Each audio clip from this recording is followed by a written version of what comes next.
Assalamualaikum, hai guys. Kembali lagi bersama saya AA dalam AA TV.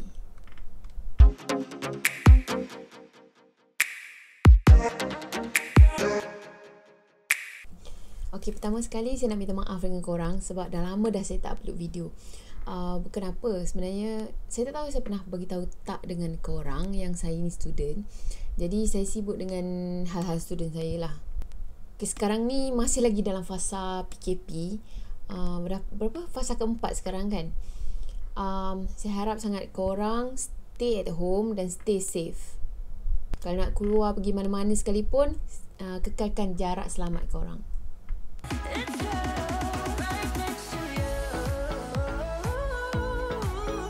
Baiklah, dalam video ngeri kali ini saya akan ceritakan dekat korang semua tentang satu kisah pembunuh bersiri yang berlaku di Indonesia. Untuk video kali ini saya akan cuba untuk ubah cara penyampaian sebab bila saya tengok video-video yang sebelum ni saya rasa macam plain, macam mendata je macam tu kan. So saya nak try ubah cara penceritaan dan saya harap korang pun suka. Sebelum tu saya nak minta maaf dengan korang kalau korang rasa macam terganggu sebab nampak macam cahaya kat sini kan. Bukan apa, sebab saya guna lampu dan ada saya tampal wallpaper dekat sini. Abaikanlah yang bahagian belakang ni. Okey, kisah yang saya akan ceritakan dekat korang ni adalah kisah seorang pembunuh bersiri di negara Indonesia. Dia ni merupakan seorang dukun ilmu hitam. Jadi dia menjadi pembunuh bersiri untuk meningkatkan ilmu hitam yang dipelajari tu. Nama dukun ni adalah Ahmad Suratji atau dia lebih dikenali sebagai Nasib Klewang. Dan ada satu lagi nama panggilan dia iaitu Datuk Meringgi. Tapi Suratji ni dia lebih dikenali dengan Nasib Klewang tau, dengan nama gelaran Nasib Klewang. Sebab masa kecil-kecil dulu dia pernah terjatuh dalam telaga. Masa tu kan dia kecil lagi. Lepas tu dia jatuh dalam telaga tu, tapi dia selamat. Dia sempat diselamatkan lah macam tu. Mak dia ni start panggil dia dengan Nasib sebab mungkin dia fikir, oh nasib baik anak aku, nasib baik macam gitulah kan. Gelaran Klewang tu pula dia dapat sebab dia selalu curi lembu. Lepas tu dia bawa Klewang. Korang tahu tak, Klewang tu dia macam parang macam tu lah, tapi dia ada macam bentuk keris. Nanti saya akan letak gambar kat sini. Jadi dari situlah orang kenal dia dengan nama Nasib Klewang. Tapi sebenarnya nama asal dia yang mak ayah dia bagi masa dia lahir tu bukan Ahmad Suratji pun. Nama kelahiran dia adalah Sagimin. Suratji ni dia lahir pada tahun 1949 pada 10 Januari. Kalau dihidup zaman sekarang ni rasanya macam bayi-bayi opah-opah kita kan. Dia ni asal orang Medan, Indonesia. Dia ada 2 beradik dan dia adalah anak sulung daripada adik-beradik dia. Dia tak sekolah tinggi pun. Dia sekolah sampai SD je. Kalau SD dekat Indonesia tu macam kita kat sini sekolah rendah.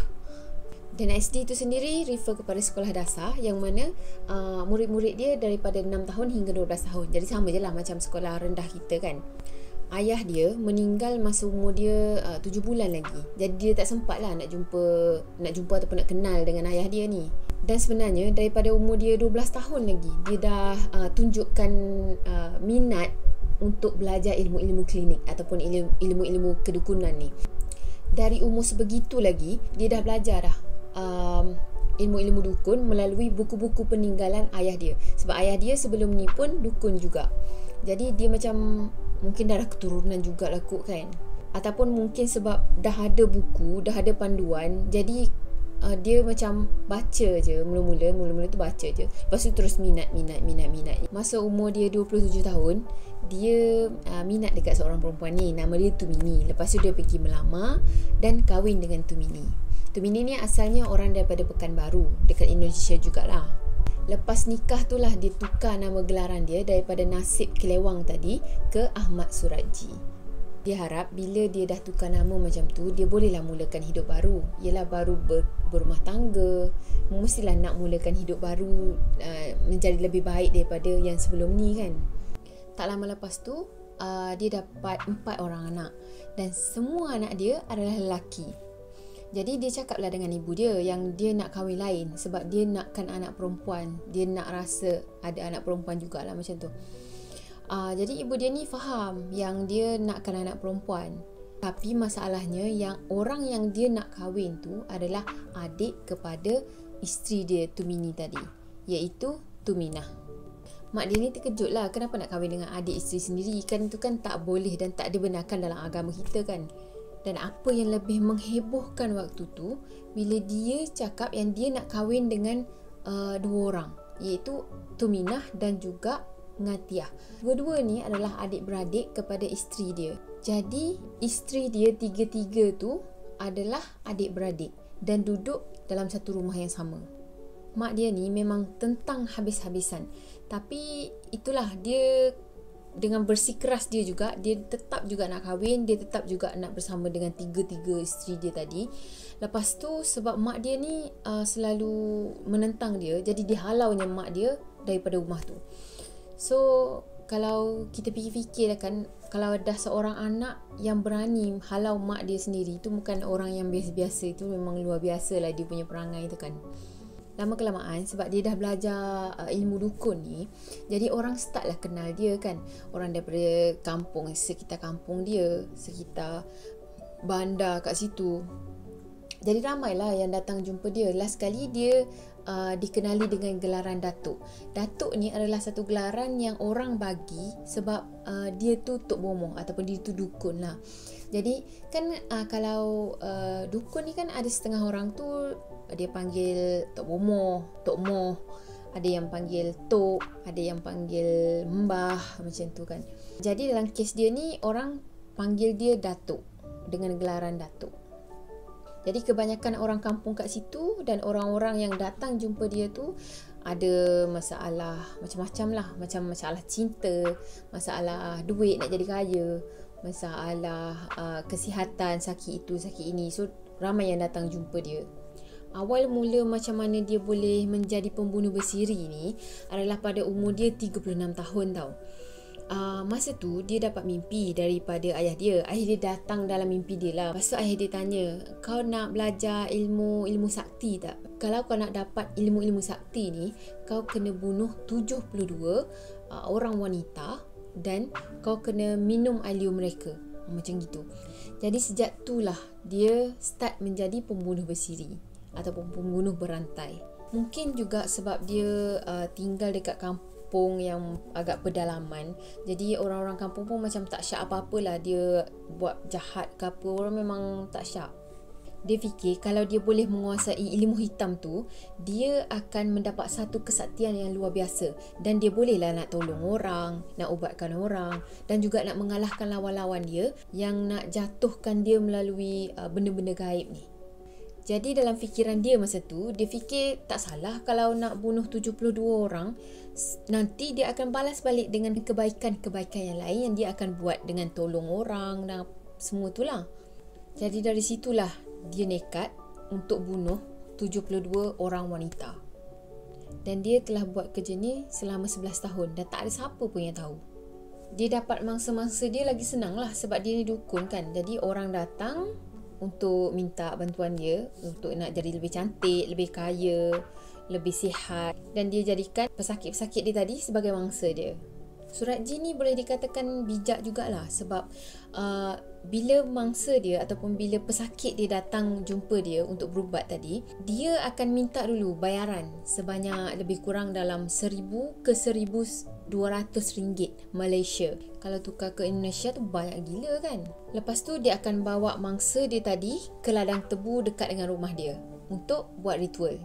Dia cakap lah dengan mangsa dia tu, kita kena ke ladang tebu sebab kita nak buat ritual ni supaya lebih ampuh gitu. Jadi lepas ke ladang tebu tu, dia akan minta mangsa-mangsa dia tadi untuk bogil ataupun untuk telanjang lah. Lepas tu dia akan suruh mangsa dia tu masuk dalam satu lubang dan dia akan tanam separuh badan. Lepas tu dia cakap lah dengan mangsa-mangsa dia ni yang itu adalah sebahagian daripada ritual yang perlu dilakukan untuk mendapat apa yang mangsa dia tu nak. Semua mangsa-mangsa dia akan menghadap ke arah rumah dia. Itu adalah sebahagian ritual untuk menguatkan lagi ilmu hitam yang dia tengah anuti tu. Lepas dah tanam mangsa dia separuh badan macam tu, dia akan cekik mangsa dia menggunakan wayar elektrik, dan bila mangsa dia mati kan tercekik, mestilah air liur ada keluar kan. Dan dia akan tadah air liur tu menggunakan satu balang dan simpan air liur tu untuk diminum nanti, untuk ritual yang lain pula lah.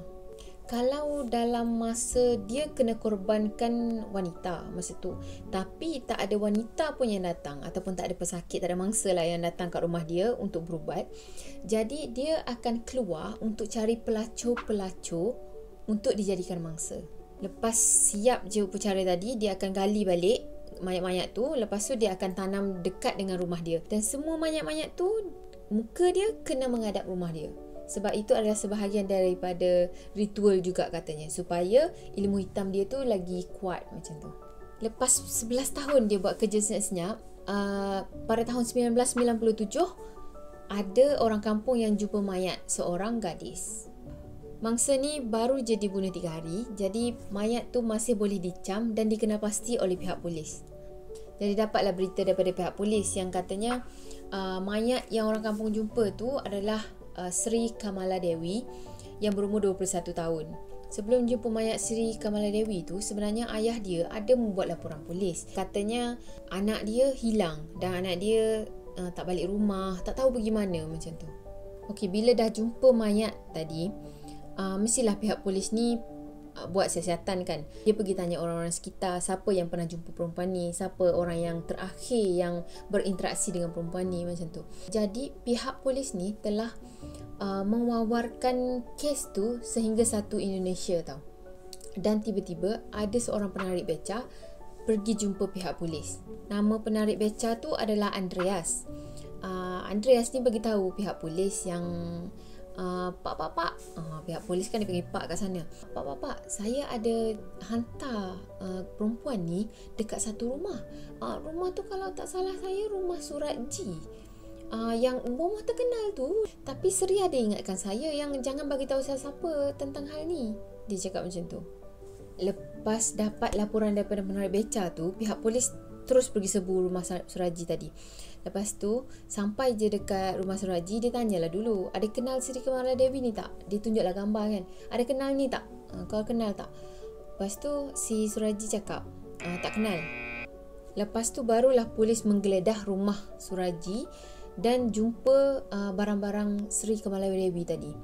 Lepas tu bukan barang Sri Kamala Dewi je tau yang jumpa, barang-barang masa-masa yang lain pun ada kat situ juga. Maksudnya barang-barang perempuan, macam mungkin jam, beg tangan, semua macam tu lah.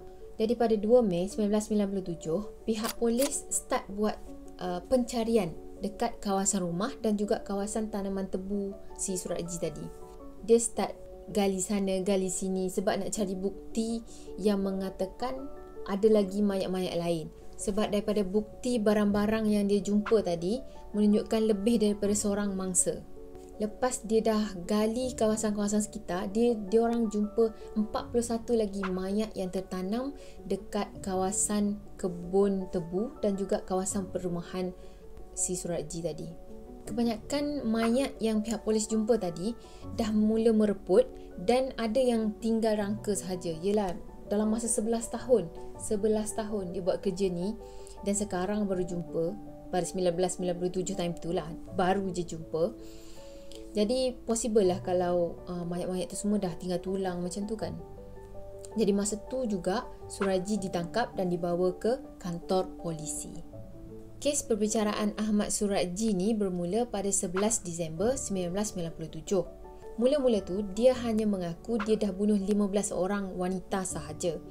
Tapi bukti yang dijumpai menunjukkan sekurang-kurangnya dia dah bunuh 25 orang. Lepas tu barulah dia buat pengakuan yang dia sebenarnya dah bunuh ramai orang. Dia dah bunuh 42 orang wanita dan anggaran umurnya adalah 11 tahun sehingga 30 tahun. 11 tahun tu kecil lagi tau. 11 tahun tu tak darjah 6 pun lagi kan. Maksudnya kanak-kanak pun ada jugalah tergolong dalam dia punya mangsa. Sebahagian daripada mangsa-mangsa dia bekerja sebagai pelacur. Yelah, kalau ambil pelacur ni kan macam senang sikit kerjanya. Orang pun tak cari, kalau hilang ke apa, orang biar macam gitu je. Jadi kalau mereka hilang pun memang tak ada yang nak melaporkan kehilangan mereka. Jadi senanglah si Surat G ni buat kerja. Lepas je kes ni tersebar luas dekat Indonesia masa tu, ada lagi 80 keluarga yang datang ke balai polis yang mengatakan mereka pun ada kehilangan ahli keluarga juga. Apa itu? Takut sebenarnya mangsa dia lebih daripada 42 orang. Wallahualam lah, kita tak tahu. Sebab apa yang dia mengakui 42 orang je. Dan akhirnya Surat G ni didapati bersalah pada 27 April 1998 dan dijatuhkan hukuman mati. Isteri pertama dia, Tumini tu, pun ditangkap juga sebab dia dah bersubahat dengan Surat G ni dan dia dipenjara seumur hidup. Tapi untuk isteri-isteri dia yang lain, mereka tak didapati bersalah sebab mereka memang tak tahu pun kegiatan Surat G yang dah bunuh ramai orang ni. Sebelum Surat G ni dihukum mati, dia dipenjarakan dulu selama 10 tahun tau. Dan selama 10 tahun tu, adalah yang datang jumpa dia macam pegawai penjara, rakan-rakan penjara tu sendiri. Ada yang datang jumpa dia untuk menyelesaikan masalah-masalah gaib. Dan dari situlah dia dapat beberapa barang sebagai macam orang bagilah sebab dah tolong kan. Ada satu cerita tu dia dapat radio dan family dia datang untuk jumpa dia. Dia bagi radio tu. Lepas tu dia cakap dia dah ada dah radio dekat penjara. Ini orang bagi sebab dia tolong selesaikan masalah dia orang, macam gitulah. Dan dalam masa 10 tahun dalam penjara tu juga, dia mula bertaubat dan mula untuk mendalami ilmu agama.